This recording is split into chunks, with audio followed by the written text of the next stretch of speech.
ஓம் நம சிவாய போற்றுவோம். ஓம் சிவாய நமக. என் அன்பு குழந்தையே, நீ என்னிடம் வேண்டி நிற்பது உனக்கு கிடைக்குமா கிடைக்காதா? நீ உன் வாழ்வில் தேடிக்கொண்டு இருப்பது உன் கைகளில் வந்து சேருமா சேராதா? இதற்கான பதிலை தீர்க்கமாகவே சொல்ல வந்தேன். பொறுமையாகவும் முழுமையாகவும் கேள். உன்னை போன்றே என் பக்தன் ஒருவன் இதே சந்தேகம் இருந்தது. அவன் வாழ்வில் எல்லாம் நடக்கும் என்று ஒவ்வொரு முறை நான் சொன்னாலும் நடக்குமா என்ற சந்தேகம் மேலோங்கிக் கொண்டே இருந்தது. ஒரு முறை அவன் கடற்கரையில் நடந்து கொண்டிருந்தான். ஒரு துறவியை காண்கிறான். உடனே ஓடிச் சென்று அவன் மன சந்தேகங்களை துறவியிடம் கேட்கின்றான். நான் வாழ்வில் வேண்டி நிற்பது கிடைக்குமா கிடைக்காதா என்று.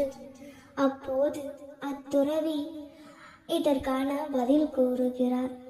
இதோ இந்த கடற்கரையில் கிளிஞ்சல்கள் கொட்டி கிடக்கின்றன.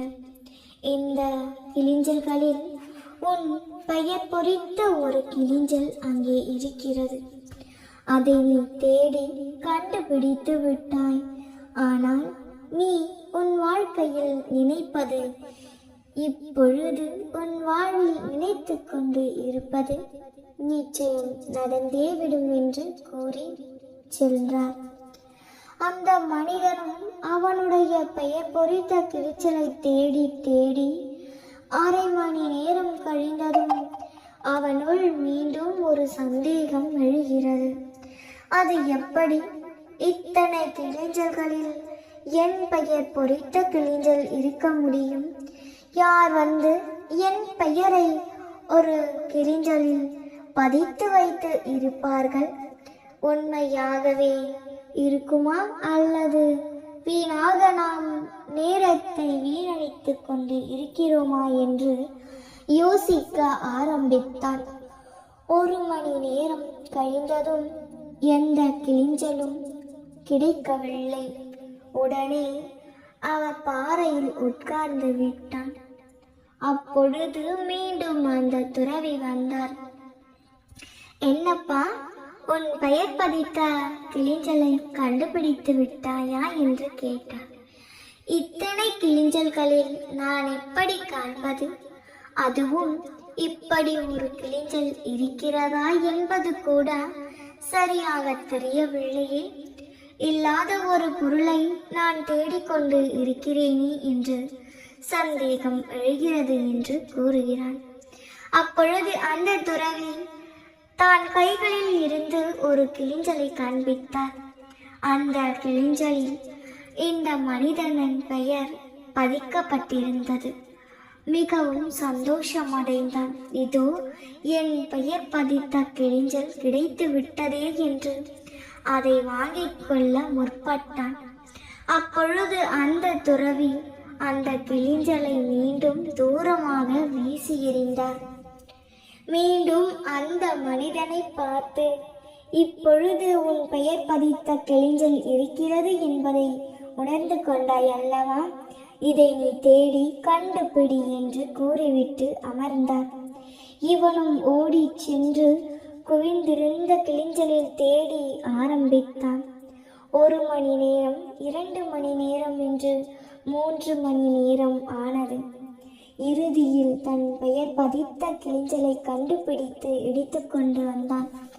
இப்பொழுது துறவி கேட்டான், முதலில் நீ 1 மணி நேரம் மட்டும் தேடினாய், அதற்கு மேல் தேட முடியவில்லை, உட்கார்ந்து விட்டாய். இப்பொழுது 3 மணி நேரம் தேடி கண்டுபிடித்து எடுத்து விட்டாய். இப்பொழுது எப்படி நிகழ்ந்தது? அம்மனிதன் முதலில் நான் தேடும் பொழுது என் பெயர் பதித்த கிளிஞ்சல் இருக்கிறதா இல்லையா என்று ஒரு சந்தேகத்தோடே அவன் தேடினான்.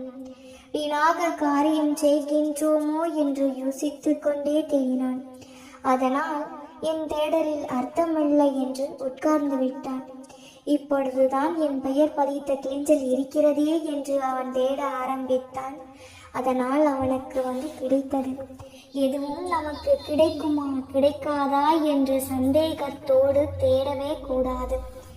என் கண்கள் முன்னாலே கண்டுவிட்டேனே, உறுதியாக இருக்கிறது என்று தெரிந்த ஒரு பொருளை தேடுவதில் சலிப்பு ஏற்படவில்லை என்று கூறினான். இப்பொழுது துறவி கூறுகிறாள், இதையே உன் வாழ்க்கையிலும் செய்.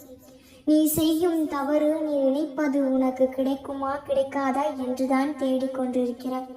அது உன்னிடம் வருமா வராதா என்று சந்தேகப்படுவதை முதலில் நிறுத்து. அப்பொழுதுதான் நீ நினைத்தது நடக்கும். சந்தேகம் உனக்கு சிறந்தது அல்ல கண்மணி. சந்தேகத்தை விட்டு செயல்பட்டு எல்லாம் நல்லதாகவே நடக்கும் என்று நம்பு. நிச்சயம் உன் வாழ்க்கையில் நல்லதாகவே நடக்கும். எப்பொழுதும் உனக்கு துணையாக என்றும் உன் அப்பா நான் இருக்கின்றேன்.